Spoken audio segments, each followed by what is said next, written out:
Hello. If you went to the Christians versus atheists debate at WSU, this is to reiterate my question, which I didn't realize that maybe it's just the fact that I was maybe one of the few libertarians there, that nobody understood my question. Basically, my question is that why do you even really need a designer at the head of it? I mean, like excuse me. I mean, it doesn't seem that it's not that it's totally random. The alternatives are not. The universe was created totally randomly, and everything's random. And the other option being that there was a deity who made it all happen.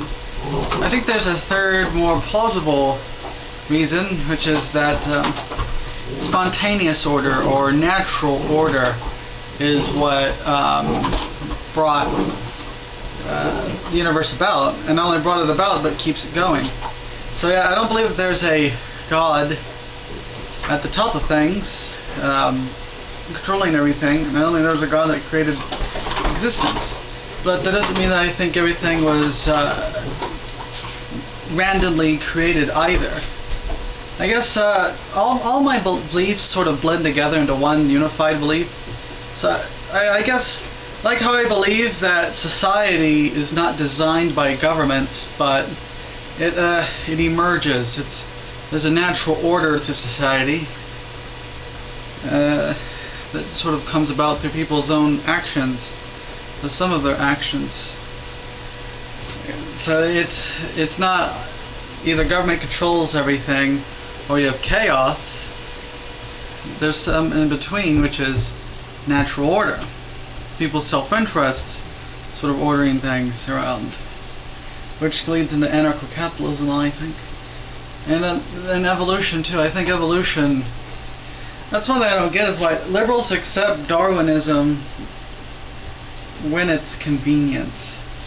They're really to always accept it. They would realize that the state is really getting in the way of social Darwinism, and that people should be left to their own devices economically, and that there needs to be a sort of a emergent evolutionary view to society.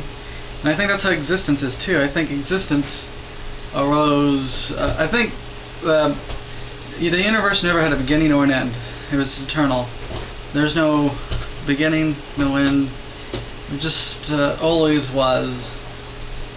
Now the Big Bang does seem pretty reasonable. I can see where they got the ideas. They've been able to prove that the universe is expanding. So the idea is that the universe is always expanding, then it had to start from somewhere. If you have a hand moving like this, that means if you reverse time, it would be going like that. In this case, it'd have to stop somewhere. It can't just be infinitely small. So that's sort of the idea, that it goes in and then at one point it started to expand.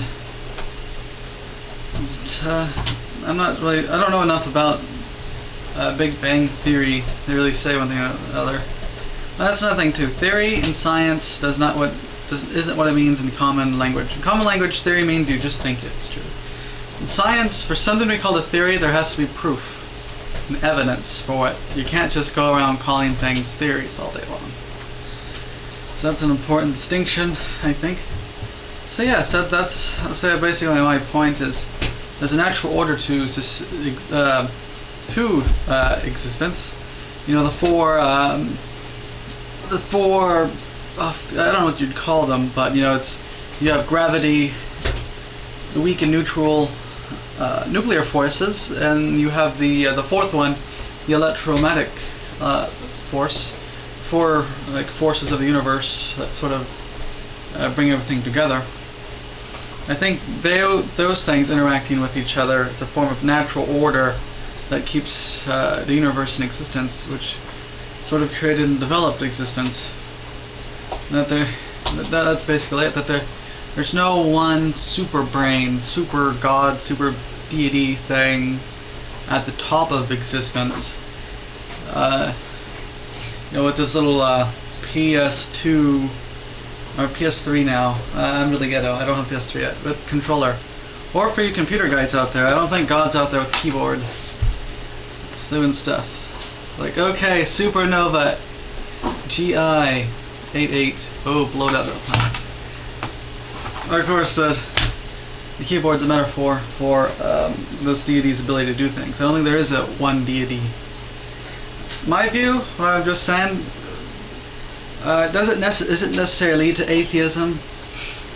One of my YouTube subscribers, Indigo Spiro, like this, but I guess it could lead to. It still leaves open religious views of some kind. It just doesn't leave open monotheism. It's more of a pantheistic kind of, maybe polytheistic if you really stretch that definition. But I take the atheist route. Maybe because I just don't know enough about enough other positions to go anywhere else. Yes, that's my view. Just check it out, and I think more people should make this argument. I think you